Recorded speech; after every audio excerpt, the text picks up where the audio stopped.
J'ai vécu une expérience exceptionnelle. À point de vue connaissance, j'ai beaucoup appris des choses. On avait un guide qui était excellent, qui avait beaucoup de connaissances sur Israël, sur le peuple, sur les cultures, sur le passé, le présent. Et de l'autre côté, j'ai vécu des expériences spirituelles inoubliables.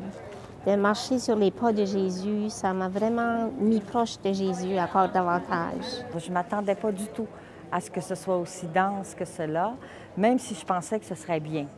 Mais c'était plus que bien. Ce qui a fait la densité, je crois que c'est que chaque personne du groupe s'en venait en pèlerinage. Et non pas pour un voyage d'amusement ou de visite quelconque. C'était une idée de chemin intérieur et je pense que c'est ça qui a été vécu par l'ensemble des personnes. C'était très émotionnel, le voyage, pour moi. Ça me rejoint au plus profond de moi parce que j'ai vécu les pas de Jésus. Et on dirait qu'il était vivant parmi nous durant tout le voyage. Extraordinaire.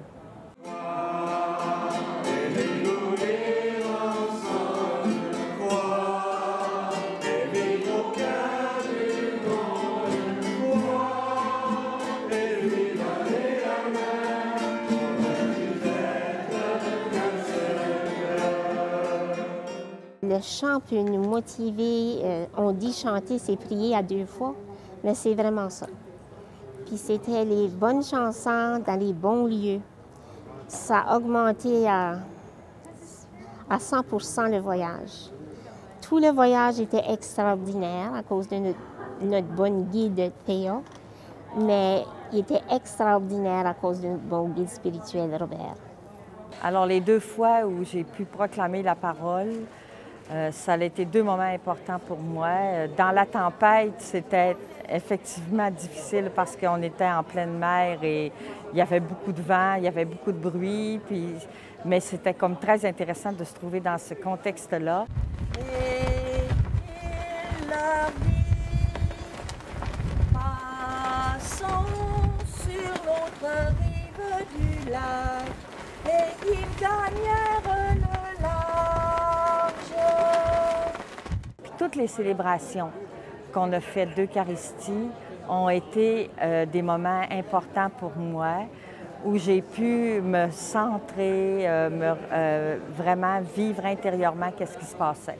Alors, ça a été vraiment ressourçant et comblant. À aucun moment, j'ai eu peur de quoi que ce soit. J'ai rien vu qui m'a fait peur.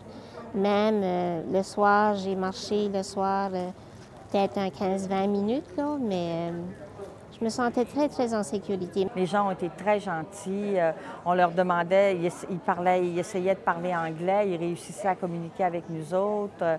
Ils étaient polis, respectueux. J'ai rien senti, rien de danger. Là, au contraire, beaucoup de fraternité même, j'ai senti, de la part des gens du pays.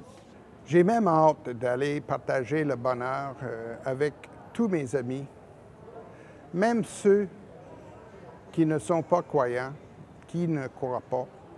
Parce que là, je peux décrire pour eux autres qu'est-ce que c'est le bonheur. Et ce n'est pas dans les affaires de ce monde. C'est vraiment dans les valeurs des béatitudes partagées avec les autres. Aimez-vous les uns les autres. Je l'ai vécu ici sur ce voyage-là.